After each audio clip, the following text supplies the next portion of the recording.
I am lying in a hospital bed, heart monitor beeping, fluorescent lights humming overhead. It's 2 a.m. I've called my husband. He said he was coming. The second call went to voicemail. I've sent 3 texts. All 3 show as read. And I wait and wait. And the nurse comes in to check my vitals. Is there someone I can contact for you?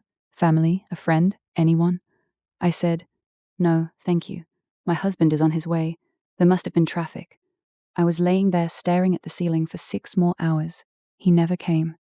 My name is Simone, and the night I spent alone in that hospital room, scared, hooked up to monitors, waiting for a man who had chosen something else over me, that was not the worst thing my husband Dylan did. That's what I need you to understand before we go any further. That long, lonely, humiliating night was not even close to the worst of it. And by the end of this story, I'm going to tell you something that I held onto for years, something that reframes everything, something that Dylan was doing while I lay in that hospital bed waiting for him. It broke me open all over again. Welcome back to Ravage Stories, where dark secrets get uncovered, shocking betrayals are exposed, and satisfying revenge always follows. If you are new here, hit that subscribe button and join in. Let me know in the comments where you are listening from. It means a lot. Let's dive in. I was 26 years old when I married Dylan Webb. I gave up everything for that marriage, and what Dylan gave me in return, what he was doing behind my back, what he was willing to destroy, including his own sister, is a story that still, on some mornings, I have to remind myself actually happened to me, because it sounds like something you'd see on a documentary, not something you'd live. I grew up with money, the Hartwells of Charleston, South Carolina. My grandfather built a real estate development firm from almost nothing. My father grew it. My mother wore pearls to the grocery store, sat on 3 non-profit boards, and could convey an entire world of disappointment with a single glance. We lived in a house with a name, not a number. I went to the right schools. I wore the right things. I learned early that in families like mine, everything was about optics, including who you married. The right man had already been selected for me. His name was Carter Aldridge. Banking family, perfectly handsome in that way that's easy to forget immediately after leaving the room. Safe, reliable, boring. My parents adored him. I found him deeply, profoundly unbearable, which is how I found myself in the middle of my junior year at Vanderbilt, where I was studying music, sitting in a dimly lit coffee shop on 21st Avenue South, talking to a man in a green jacket for 4 hours and forgetting entirely that Carter Aldridge existed. His name was Dylan Webb. He was getting his MFA in creative writing. He made his own coffee in a little stovetop pot, and he had opinions about everything, and he laughed from somewhere deep in his chest, like it surprised him every time. He was not rich. He was not from the right family. He had no prospects that my father would have recognized as such. And he was interested in me, not in the Hartwell name, not in what I could offer. Just me, Simone, the girl with the cello and the complicated family and the secret suspicion that the life being planned for her was not the life she actually wanted. I fell in love with him the way you fall in love when you've been careful your whole life, completely, recklessly, and with every single piece of yourself. We dated for 2 years. We moved in together. We were happy. And then Dylan proposed. And I said yes. And everything that came next, I have to own the part where I chose it. The dinner where I told my parents about the engagement, people in my family still talk about it. People who weren't even there seem to know what was said. My father asked Dylan about his prospects. Dylan was honest. I'll always give him that. He told my father about the MFA, the novel he was working on, the part-time teaching position. He told them he loved me. He told them he would work hard. My father listened to all of it, set down his fork, dabbed the corner of his mouth with a linen napkin, and said, "Have already made arrangements for Simone's future. The Aldridge family." "Dad," I said, "I'm marrying Dylan." The table went silent. My father looked at me with an expression I'd never seen on his face before, somewhere between anger and grief, and said, very calmly, "Then you're on your own." He meant financially. I looked him in the eyes and said, "Okay." I meant it. I was 26 years old, and I was in love, and I believed, the way you can only believe when you're that age and that certain, that love was enough to build on. 3 months later, Dylan and I got married in a small ceremony in Tennessee. 12 people attended. My parents were not among them. The Hartwells cut me off completely. Accounts frozen, trust fund blocked. My name removed from the family property registry. My mother sent one text, "I hope you know what you're doing."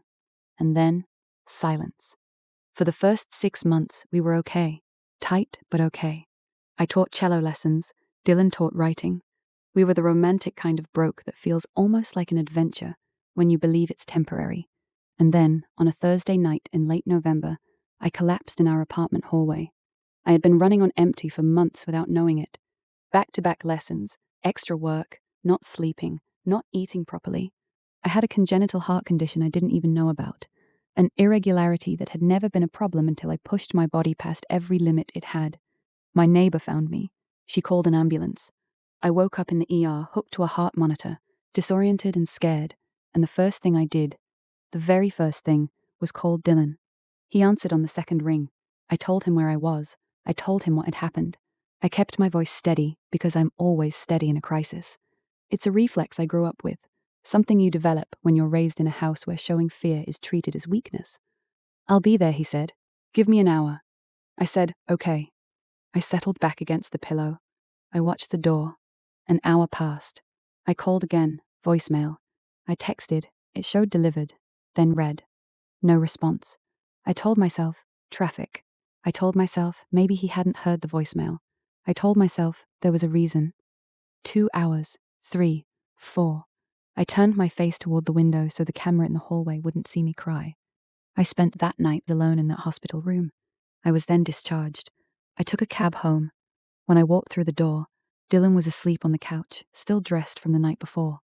I stood in the doorway. I looked at him, and I made a choice that I now understand was the first in a series of choices that almost finished me. I decided not to ask. Not yet.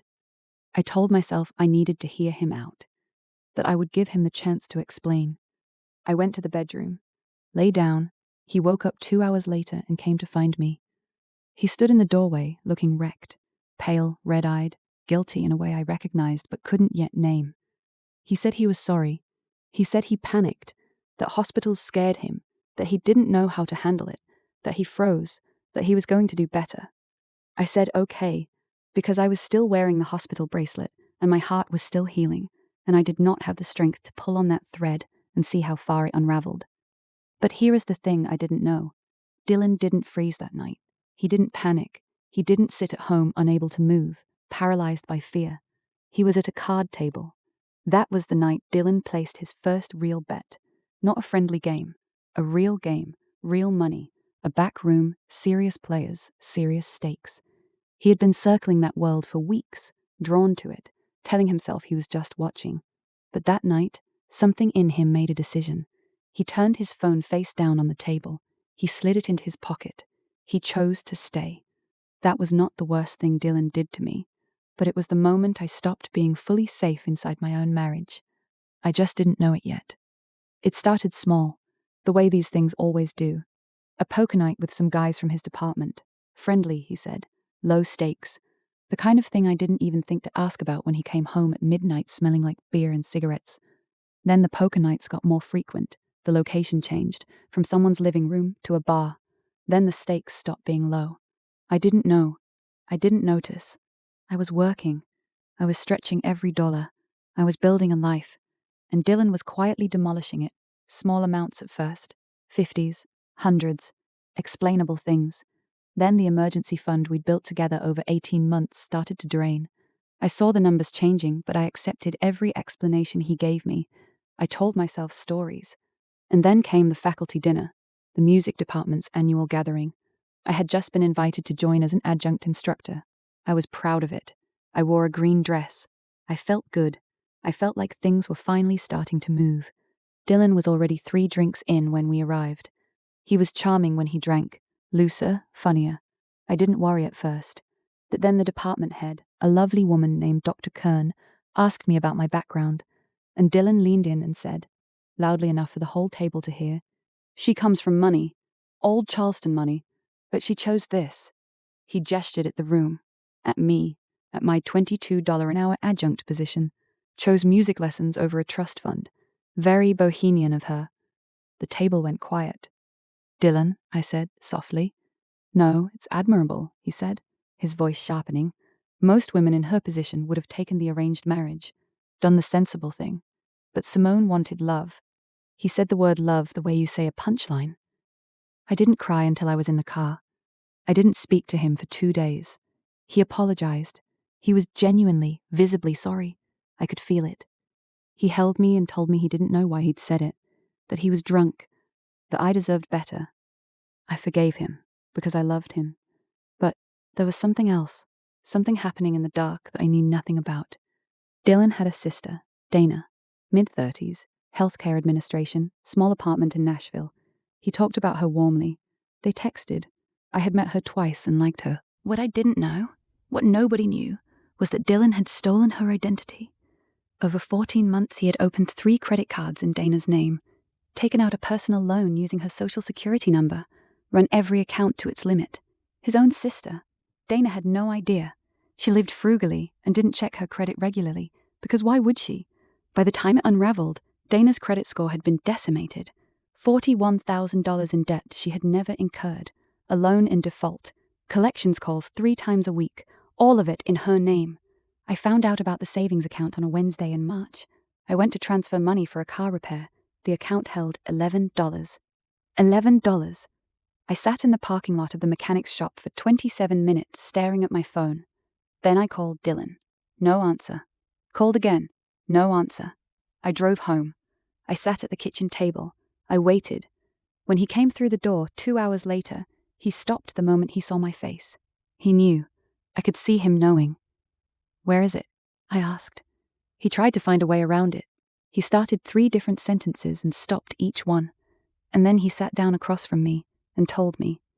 The gambling, the losses, how long it had been going on, the extent of it. How much? I asked. 31,000. I breathed in through my nose.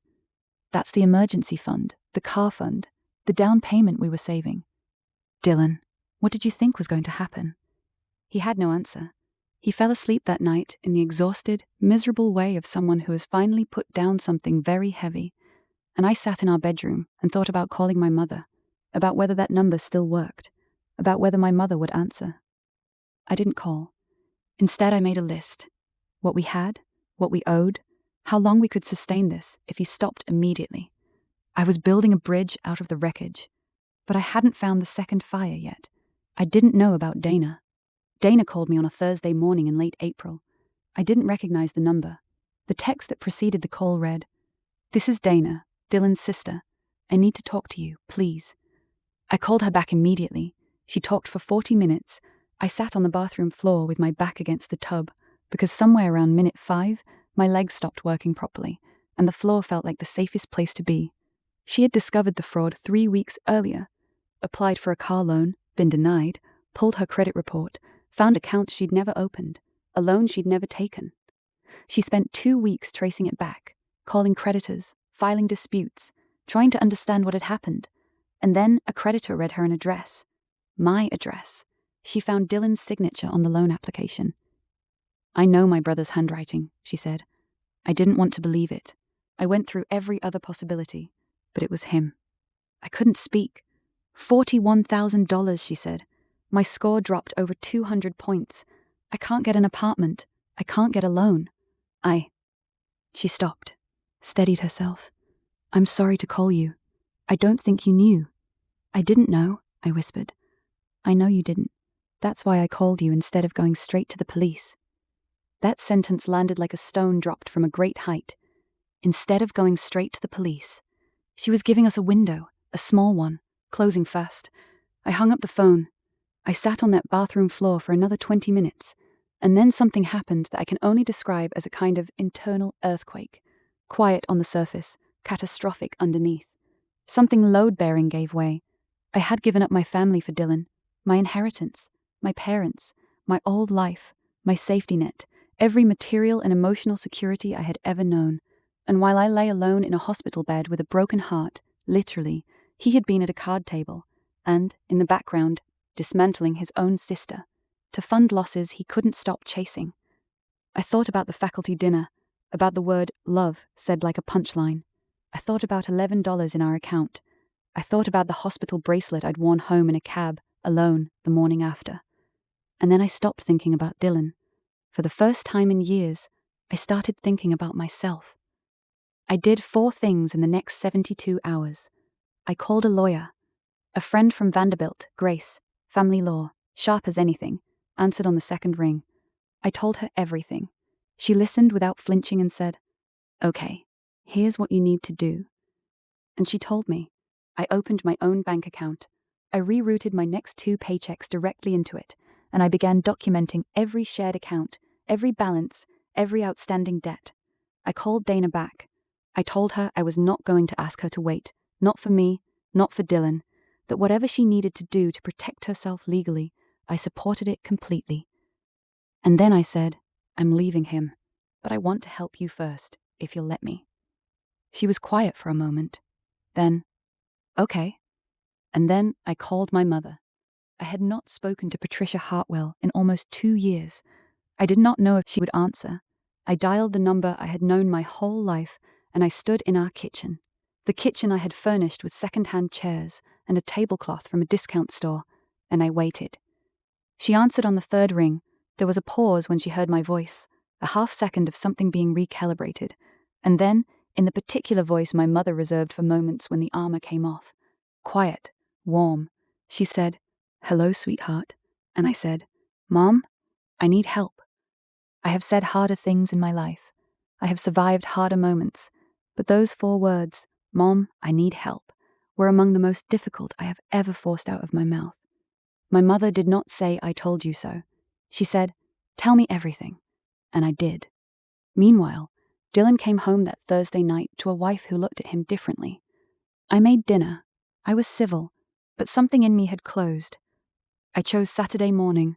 I chose it because Dylan didn't teach on Saturdays, because I wanted the whole day if I needed it, and because I had learned, in the years of my marriage, that Dylan was most honest in the mornings, before the day's armor went on, before the stories he told himself had solidified. I made coffee. When he came in, sleep-rumpled, unsuspecting, and saw my face, he stopped in the doorway.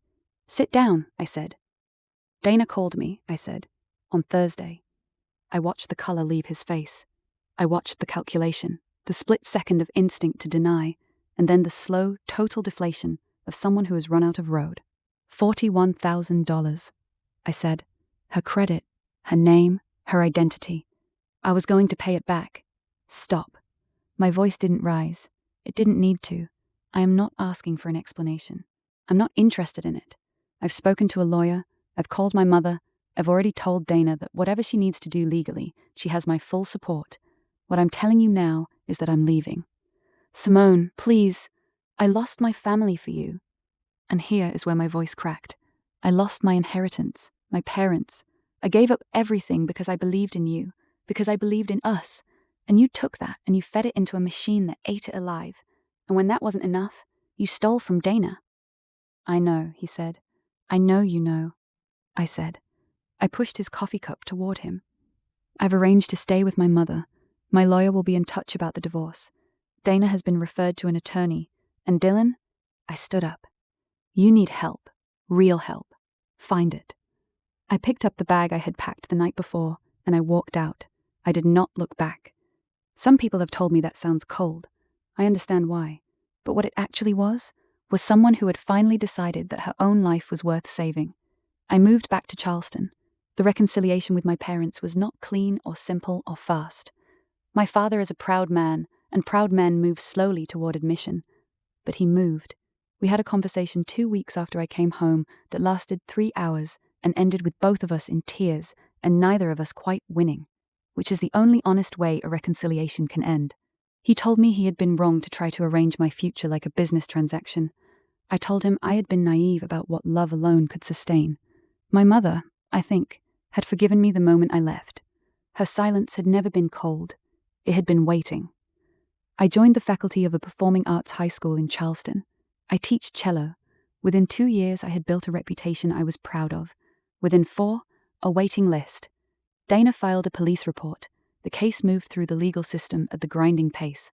Dylan cooperated fully, didn't fight it, didn't deflect. When the civil judgment came through, he began repaying her on a schedule. He entered a gambling recovery program. The people who know him say he's doing the work. I believe them. That's not redemption, but it's a start. My divorce was finalized 14 months after I walked out. I left the courthouse on a Tuesday in October and had lunch alone at a restaurant I'd always wanted to try. I ordered the most expensive thing on the menu. I called it celebrating myself. Here is what I know now that I didn't know then. I was not a fool. I was not weak. I was a person who loved genuinely and chose intentionally and paid an enormous price for it. And then, when the truth became undeniable, chose herself with that same intention. I have asked myself many times, if I had known what Dylan was doing while I was lying in that hospital bed, waiting, would I have left then? I don't know. We sometimes imagine we would act sooner, see clearer, move faster, if only we had the information. But grief doesn't work on a timeline. Love doesn't end the moment it should. Now, I promised you something at the beginning. What I didn't tell you, what I didn't know until a mutual friend told me 3 years after the divorce, was why Dylan picked up that night of all nights to place his first real bet, what state he was in when he arrived at that card room. He had received a call that afternoon, before my collapse, before any of it. The community college where he had been teaching had declined to renew his contract. Budget cuts, nothing personal, just gone. He had driven home that afternoon carrying that news, and then, instead of coming upstairs, he drove. He drove to that bar. He walked into that back room. He sat down at that table. He was trying to fix it. And then my call came through, and he looked at his phone, and he made the choice. I'm not telling you this to excuse him. There is no excuse. Thank you for listening to my story. Drop a comment. Would you have handled the situation differently? The next story is coming soon. Hit that subscribe button not to miss it.